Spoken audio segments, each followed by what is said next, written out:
The failure of DDG's Temu brand flavor of love dating show is a sign of something far more important that we need to address. When you rich, everybody know I'm rich. Let's go life for life. Great dad. Where's Halo at? He's sleeping. Give me my son back. And successful and handsome and smart. Your mama, your daddy ain't never had that much money. Great person. Nigga, a filter, nigga. It's wartime, nigga. You's a He explains you's a nigga, I slap you in real life. Rich as hell, handsome as hell like me. He said something, he was like, where your such and such is at? And I'm like, damn, that's a good ass question. I wish I could ask your daddy the same shit. You gotta be thoughtful. You're poor. I will buy you. Couldn't get next to me. I know a lot of y'all don't have my looks. I don't know a bitch that I can't fuck.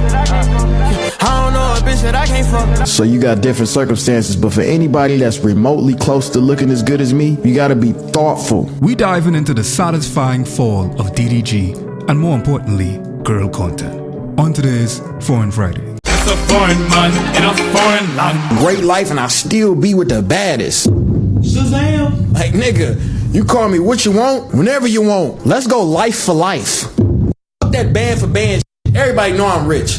Let's go life for life. Who life more lit?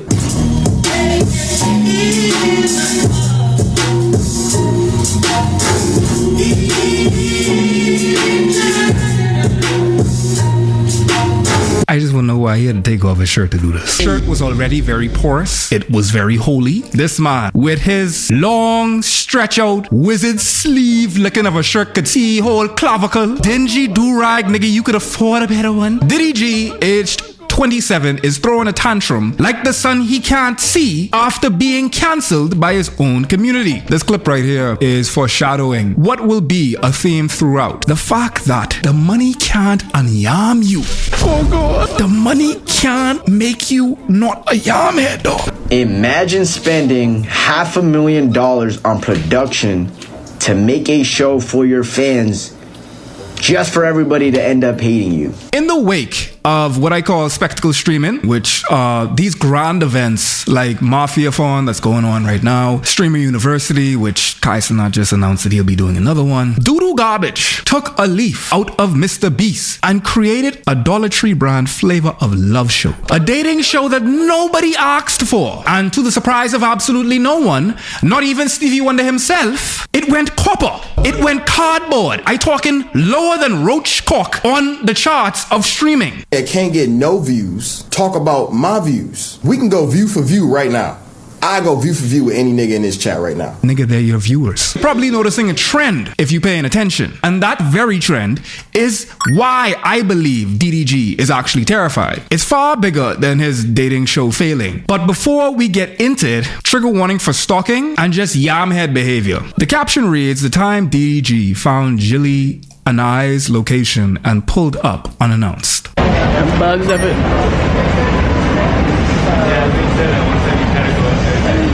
You see a face like this, right? Who do you think would be on the other side of these eyes? What are you doing? What the Hold on. For the uninitiated, DDG rose to prominence in the mid-2010s with content such as this. So let me tell you something. This man was must-see missing when God was giving out common sense. Oh God. Cause y'all tell me there ain't no way that you would have thought that stalking a gal and showing up unannounced and armed with nothing but a grin and a gorilla pod. Ain't no way that you thought this could have gone down any other way than the reaction that you got. Cause this some wee-woo. This some Law and Order SVU type thing right here. But apart from how utterly yamhead this act is, apart from the trampling of boundaries and the almost sociopathic lack of empathy necessary to do some yamhead shit like this, apart from all of that, this act is emblematic of DDG's career. She is not a human to him. She is content. What are you doing? What the What are you doing here? Are you serious right now? What? You just gonna come and sit down? How'd you know I was here? I just went on your Snapchat and I see You went on my Snap and you found out I was here and so you came? Oh God. You see how Instagram just rolled out that new feature where you, like, if you don't turn it off, by the way, follow Big Body Foreign on Instagram. Oh God. There's a feature on Instagram now. People can find out your location because they are sharing your location on Instagram. She is content to him, which is exactly why he doesn't have a problem in doing this, because he doesn't see her as an autonomous human being. He sees her as a character in his content. I'm married. That's just a little creepy. How is it creepy? I just wanted to link up with you. So you don't text me? What am I gonna text you for? So you just pop up on people? I'm just saying, I made sure you buy your, I was looking at you from there. Oh God. This nigga say he was looking at her from over yonder. Bro, y'all niggas doing it differently. Couldn't do that over here. They would have put you on an uncharted, uninhabited island that you will never be found from. We have 799 islands. Only a couple of them are inhabited. They could drop you off to an island, a rock, of which you could be like Gilligan's Island. Oh, niggas never gonna find you. Your best friend would be a seagull named Wilson. You're looking at me through where?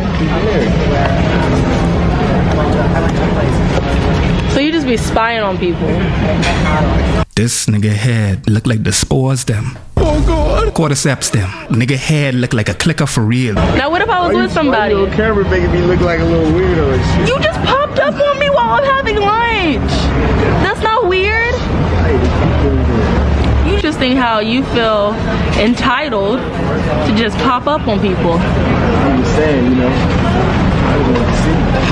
You know, I don't do this for everybody. That's what you got. Nigga say he don't do it to everybody. Nigga said that you are privileged. Oh God. You were the chosen one. So I should be excited right now? But she's not the only woman that was content farmed by Doodoo Garbage them. There's really no way that I can prepare y'all for this if y'all haven't seen this. Where is Halo at? What do you mean? He's sleeping, he's in bed RN? Give me my son back. Oh God. This is a clip of DDG talking to an AI voice of Halle Bailey. It epitomizes how baby momming women to these breed of niggas is equivalent to a dog pissing on a wall. He is graffitiing his territory. And much like when Offset said to Cardi B, "You're my BM, I won," DDG isn't saying that. He is acting that. The way he finds it fine to vituperate the mother of his child in AI form, which is also literally dehumanizing. Because who gave you the gall, the absolute negrosity? Who gave you permission to reduce a woman to a shadow of herself in a format that already infringes upon herself? Because if you train these LLMs on a person, they could generate media of that person however you see fit to do. And the fact that this is the mother of your child, who's an actress and ought to be protected from this because it could jeopardize her livelihood. The fact that dog is doing this is some serious devious deeds. But take this into the context of Jilly and DVD's penchant for girl content, and you would realize he's not just doing this as a weird excuse of verbalizing his thoughts against an AI because he's too afraid to do it to the woman herself. He is doing this for an audience. What? Why are you acting like this? What have I ever done for you to act like I'm some sort of monster that would keep your son from you? Because you don't know how to respect me and you disrespect me in public over an Usher concert. Where is my son at? I'm taking my son. Look at the chat moving. He is farming Halle Bailey for content. He is doing this publicly, not because he's trying to exercise what he's going to say to her, but he's doing it to entertain a bunch of little boys. And this is a trend that you will continue to see. DDG responds to Wendy saying he used her for subs. This is what you gotta understand. Man, I'm flying you and your sister out first class and can't get a few subs. I guess I have to give you all some context. The Wendy he is referring to is Wendy Ortez, a Latina creator DDG collaborated with. Wendy came with a loyal following already. She would have a concurrent viewership of tens of thousands on TikTok Live. DDG knew this and found it fit to fly her out to Japan for content, where he teased a burgeoning romantic connection to the tune of thousands when combining their respective audiences. After Japan, things took a turn for the worse because DDG went back to engaging with other women for content and then became wayward with Wendy, which made her audience specifically resent DDG. There's much to be said about like the parasociality aspect of fandoms who identify with creators to the point that they can be weaponized against one another's communities because it's no longer an attack on their favorite creator. It's an attack on themselves. But I want y'all to listen carefully to the verbiage and the pain points and the way that he's framing Wendy and his engagement. This is what you gotta understand. Man, I'm flying you and your sister out first class and can't get a few subs. Like, why is that such something that you hold? Now I'm paying for everybody's.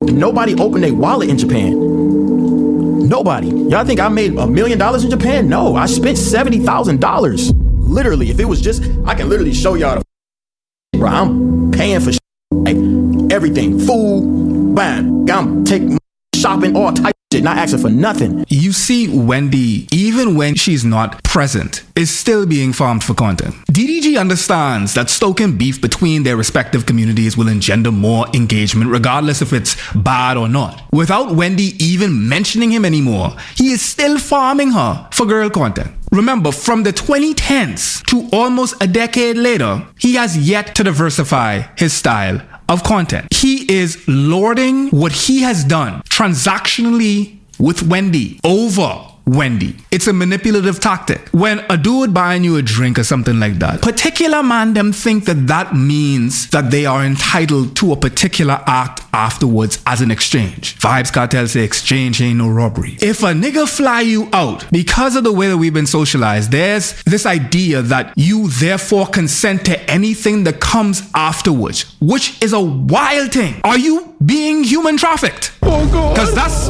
what that is. That's trafficking. Can you be bought for a plane ticket? What if you find out it's your time of the month? What if for some strange reason the cock ain't want stand up? Oh God. What if I off that Zoloft and the cock don't want stand up no more? That don't happen. Don't happen. But I'm just saying, Zoloft. The way DDG lords what he has done for Wendy is a manipulative tactic that should be a blistering red flag for anyone with eyes. Men tend to do this as a transaction. Because you paid for the date, you are indebted to me.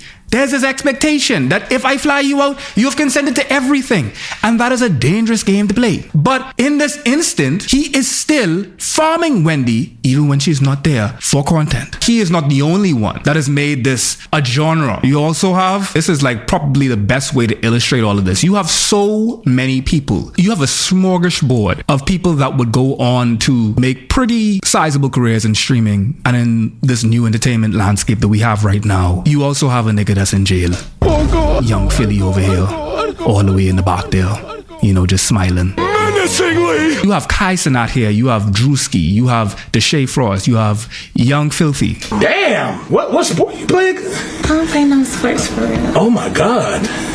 You strong as hell. If you were bro, you feel like a mitten, like a glove. They soft though, baby, not too much. Nah, they rough a little bit on that. They feel like some work hands. I feel like, where you work at again?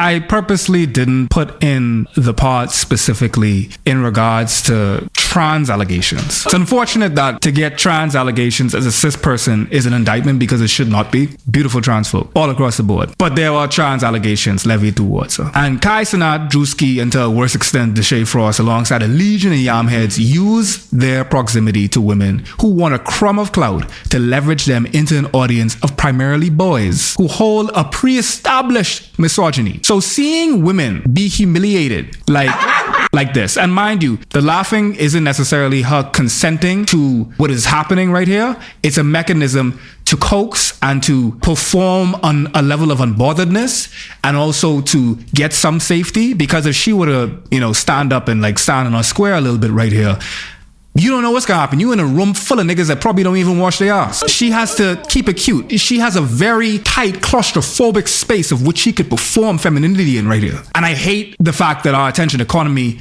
makes it so that women, in order to find access into some paucities of power or fame or visibility, that this is one of the only stages that they might have. They're just basically reinforcing the boys' beliefs about what a woman ought be in their world. This is Jay Galore. Jay Galore, who is a cis black woman that has adult content out there that showcases how she is set up. And I find that very ironic because she's still getting trans allegations and there's very much documented truth of her anatomy. Your reminder that being cis won't save you. But yet again, the goal here is to humiliate women for views.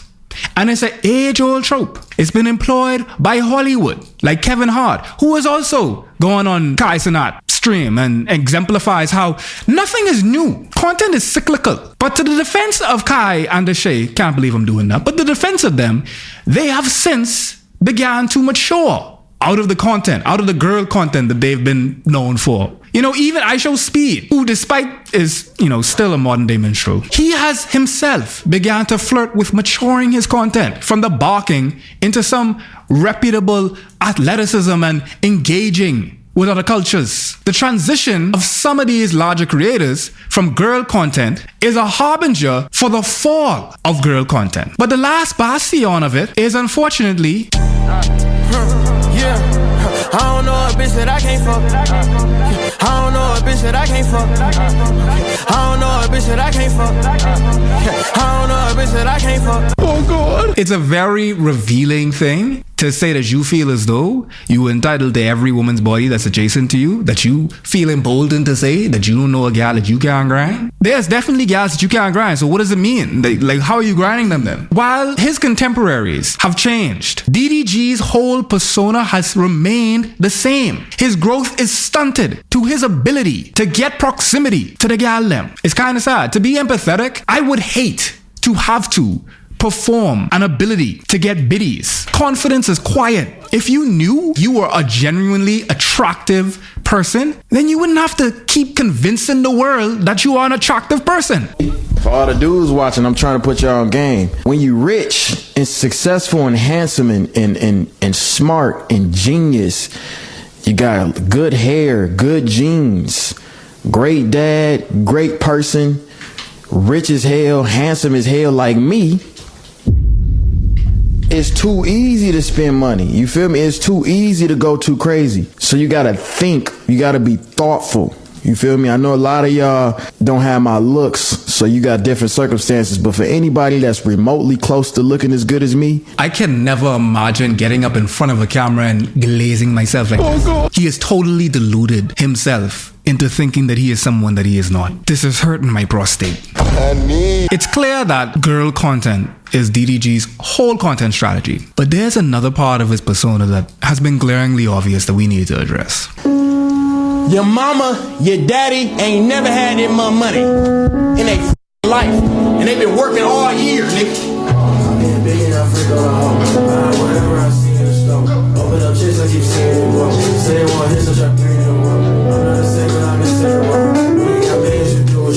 Oh God. He about to be 28, his birthday in October. What compels a man who can't collect his child from daycare to be gyrating like the bokoblins? Oh God. From Zelda. No shirt on. Putting dirty money next to your derma. We have to address his need to flex, because at this point it's a compulsion to flex. Soulja Boy is poor. He's poor.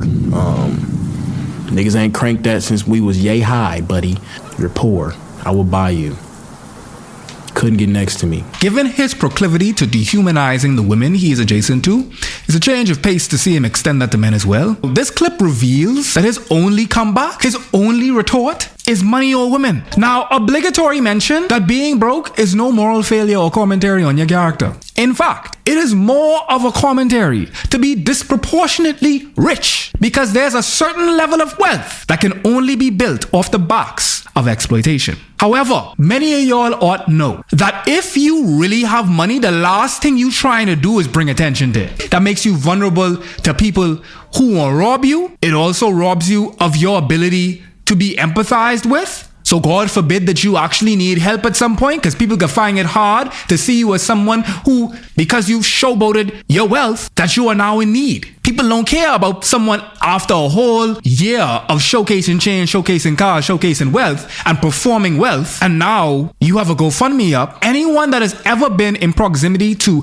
pecuniary adeptitude knows better, based on the IRS watching alone, not to be showboating wealth. So this shows me that DDG definitely didn't come from wealth and is fumbling through a world of wealth that he may feel insecure on being in. That's further exemplified when he gets around other people with money, people that may have more money. How y'all gonna call me broke and I got more money than everybody in this chat right now? DDG tells his entire chat to go band for band with him after they called him broke for not donating to Mr. Beast's water foundation. So for context, Mr. Beast did a fundraiser for clean water. Aiden Ross, XQC, and a whole litany of streamers had committed hundreds of thousands of dollars, whereas Doodoo Garbage cravenly copped out, after which I think he might have donated 1,000, which is still... That was pretty good timing, which is still pretty good. However, for a man who half of his digital footprint is him doing a damn Fortnite emoji with his shirt off with stacks of money next to his ear, you would expect him to do more. And to make matters worse, he turns on his very own chat. How y'all gonna call me broke and I got... If I'm broke, what are y'all? Answer that. I guarantee nobody watching this right now got more money than me. Go band for band right now. The people that augmented your wealth to begin with, the people that made you rich to begin with, you are calling them broke and shaming them for being broke in a global recession of which your entire income is based on the altruism of others. You can't get sponsors because you're a liability. You can't see your child. You're also not paying child support. Yet you are calling chat broke. It's such a bad career move. DDG prides himself off of being a villain and has attacked this chat as a bevy of times. That's his new content strategy, potentially. Let me read the caption. Holly mentioned his temper in a court document. Our relationship ended in 2024 because Daryl's temper and lack of respect towards me. There has been numerous incidents of physical abuse, even before Halo was born. He often calls me profanities, including this. He often called me evil. If he can crash out like this online over his fans telling him the truth and holding him accountable, then imagine what he put Holly through when she tried to do the same. Hey, nigga, f***ing filter, nigga. It's wartime, nigga. Filter, nigga. You's a bitch. Michi explains you's a nigga. I slap you in real life. Shazam. 27-year-old man. I've seen goats in my village with more emotional control. So he's talking about his Twitter communities. He's talking about his own fans. Say it with me. Holly was right. There ain't no way you are knowingly under the microscope of the law. You under the microscope of the law and the world at large because your job is to be on stream and you trying to convince a judge that you are a suitable parent and you're documenting hours worth of belligerence. But to make matters worse, he is directing this to his own fans. Not even ops, his own fans. And on the surface, as a content strategy, this doesn't make any sense whatsoever. But on a deeper level, it also doesn't make any sense whatsoever. It's best to ban your ops that make their way into the chat or something and move on without even so much as an acknowledgement. DDG been on the internet for over a decade now, so he knows this. But he has backed himself into this corner of content, performing the agitated, self-aggrandizing and insecure individual that snaps at anyone who impugns the facade he is so carefully constructed. This is wild to say when literally your son has not seen you. Oh God. It's wild to say when like you can't see your child. And we've seen creators create an environment where they clap back at their haters or they clap back at their chatters. I mean, Hassan is known for blowing up on chat. And you got lol cows like Lotea God, whose whole persona is homoerotic clapbacks. And this seems like what DDG's content strategy as of late, it's really come to. And that kind of makes me sad because there's a point where you can't go back. There is a fan base being built off of these clips that may have never seen DDG beyond his crash outs, and they might come onto his streams just to jeer and jest at him, just to poke at the bear in order to provoke a crash out. And there's something very dystopianly anti-black about watching this man, this black man, turn himself into a caricature of an animal in a small room shouting at a camera after a viewer throws a metaphorical paper ball at him and he lunges in response, but is yanked back by the leash of limitations that is him being on a stream rather than in front of these people. The majority of this space is modern day minstrels. But this is a particular characterization, like the low tier gods and whatnot, that throwing things at someone in a cage just to see them lash out. That's what this right here, seeing this play like this in this red room with this stretched out shirt, that's what it reminds me of. It looked like he just been through a goddamn Unfiltered, nigga. hazing. This character that he plays probably was at its worst when he did this. Embrace yourself for it, because honestly, like, this gotta be the lowest shit I've ever seen any individual do on stream. DDG, this is Reggie's dead dad because he mentioned Halo. But this was the bad time to say what he said, because I'm doing what, his dad never did for him. And he said something, he was like, where your such and such is at? And I'm like, damn, that's a good ass question. I wish I could ask your daddy the same shit.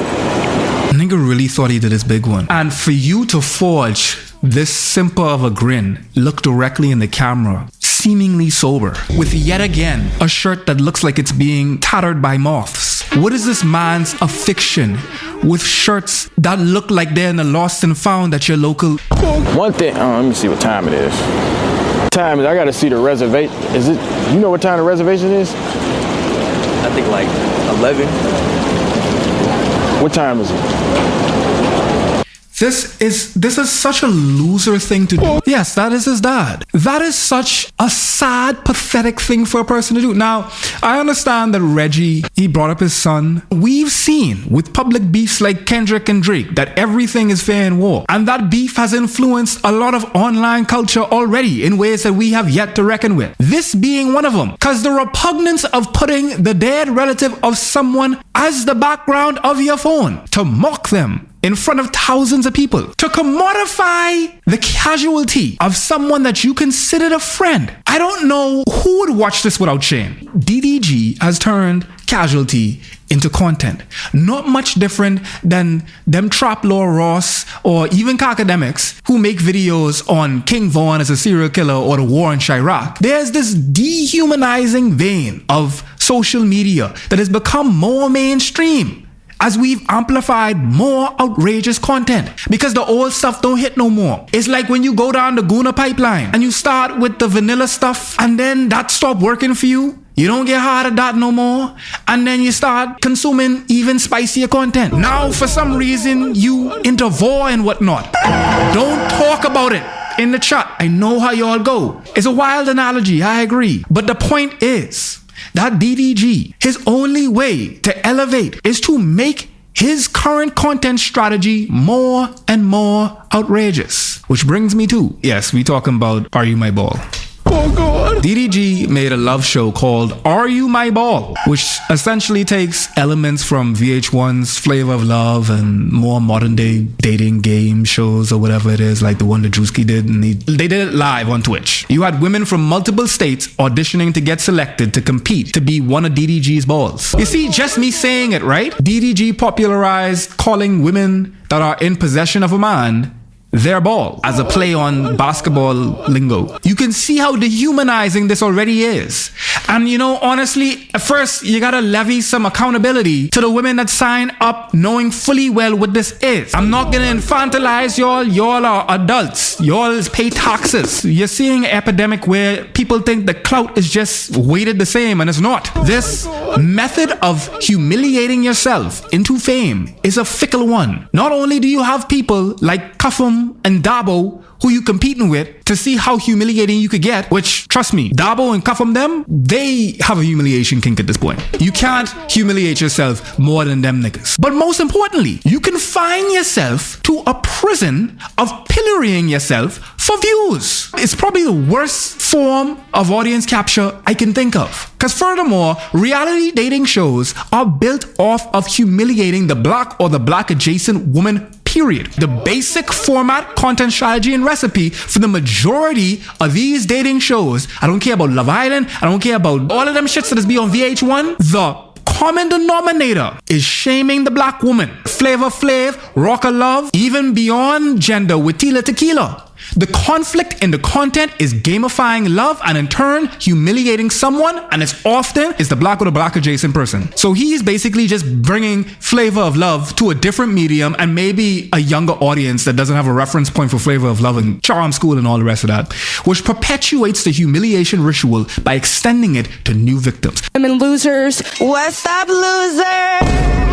Talking about women having a white tongue.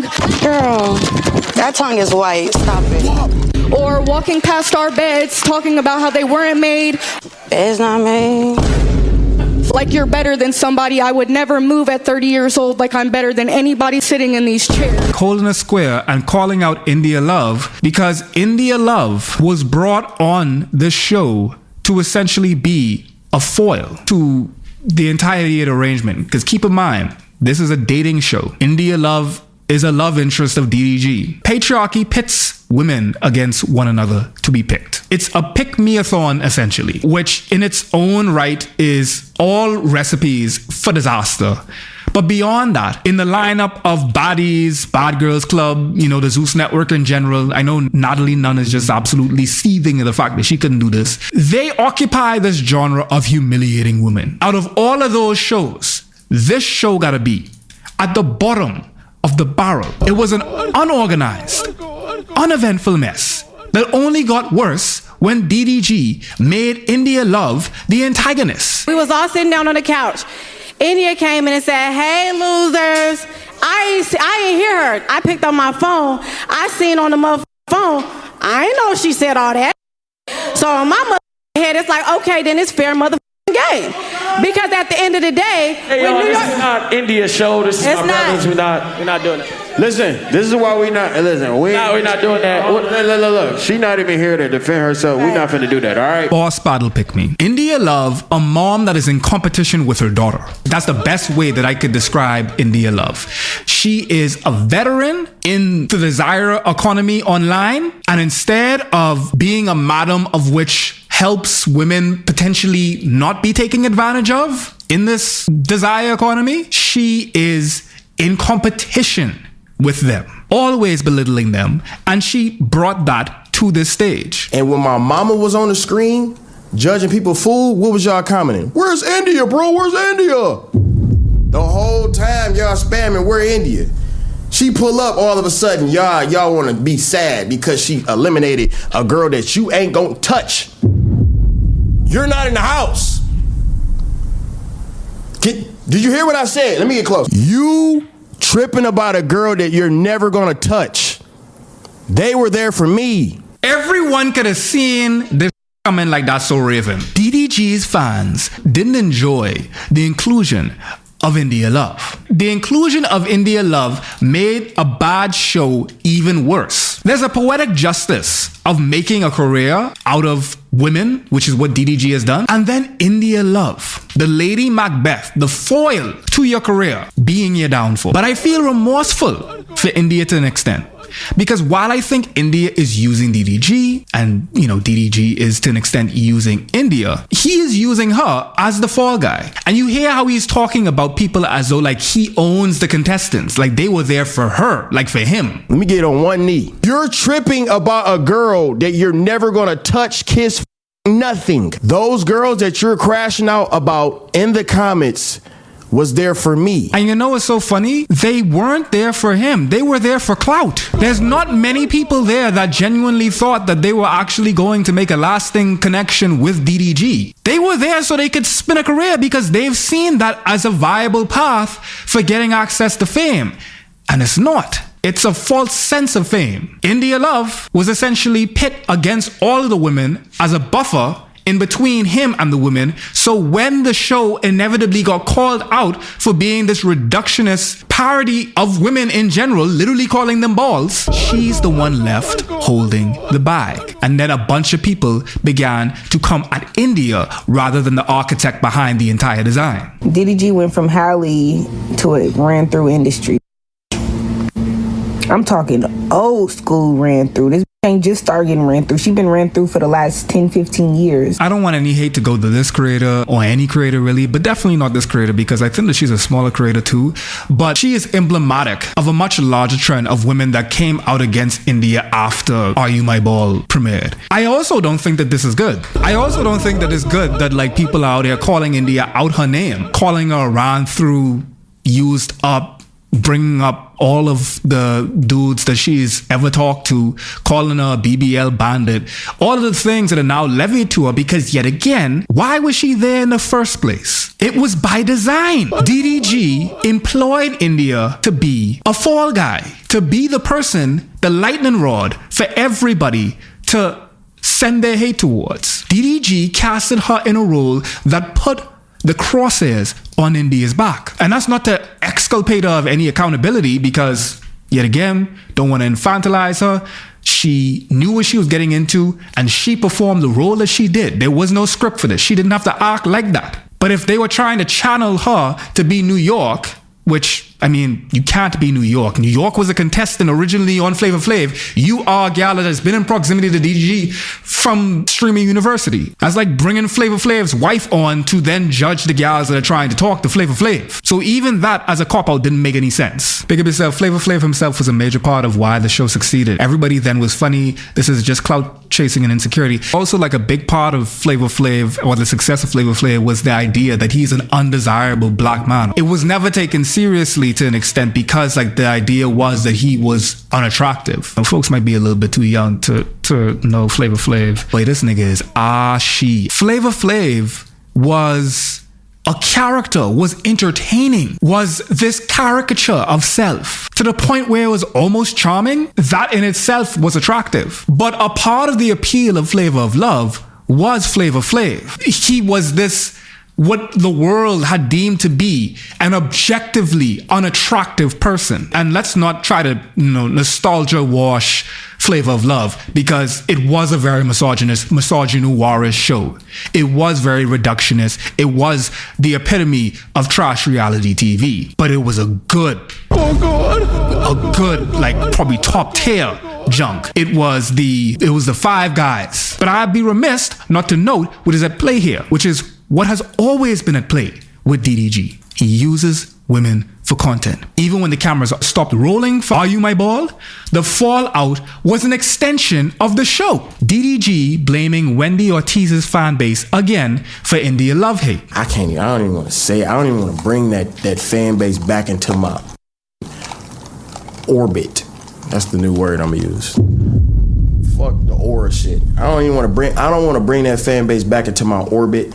But nigga, I've been off y'all, bro. Like, why do y'all keep talking about me? And why do y'all keep talking about people that be around me? Bringing it back to Wendy, who we spoke on earlier. He is conjuring up as many associations as he can to scapegoat them while he synchronously, because he has obviously not gotten the type of reception that he wanted from his show, he's trying to extend the lifespan of it by farming drama surrounding it. And he's doing that by resorting to what he knows best, which is girl content. And he's using India Love as the heel. Girl, that tongue is white. Stop it. What? Okay, I need to Stop go. it, man. Stop I'm sorry. Let me go. Let me go.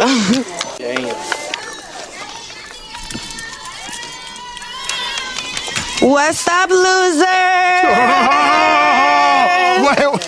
India, you gotta be nice. You gotta take that jacket now. Huh? Now. Take it now before I do. I don't want to take nobody's off their fingers.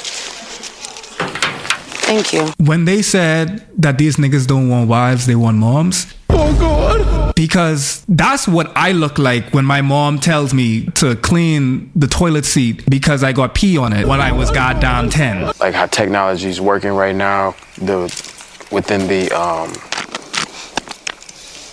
Just how we going right now with technology is like a lot of people prioritizing like Wasn't this nigga the valedictorian? Why does he have not a thought? Oh God! Why does what? He can't finish a sentence. like AI and stuff, just to like advance our economy and stuff. Are you nervous or something? Nah. Just whatever you wanted. It's your day. Okay. Why are you sitting like that? Sit up. Yeah. Oh no. To give India her credit, she was the IG body before IG bodies were IG bodies. She was the Tumblr girl. She was the IG girl. She was the prototype of the online desirable economy. She is probably the blueprint for like a lot of the gals that are trying to fit the exotical persuasion. And she's also a victim of her own design, because ultimately she now is trying to keep up with this persona, this version of what she is supposed to be. And it's hard. The way that she ends up trying to extend her lifespan in this desire economy is to put down and to attack women that are adjacent to her. And it's very unfortunate, because in an alternative reality, she could have been a teacher. She could have been a person to speak about the ills of what she has had to go through. The game, the multitude of rappers, athletes who have essentially used her up and drained her of her own life force, to the point now where she is trying to forge a way for herself after all of that, outside of everything that she has been adjacent to. She could have wrote memoirs like Buffy the Body and the multitude of victims that have told about the ills of the industry, but she didn't. She decided instead to try to bully her way into relevancy and use the women trying to come up as stepping stools as she sinks in the sand.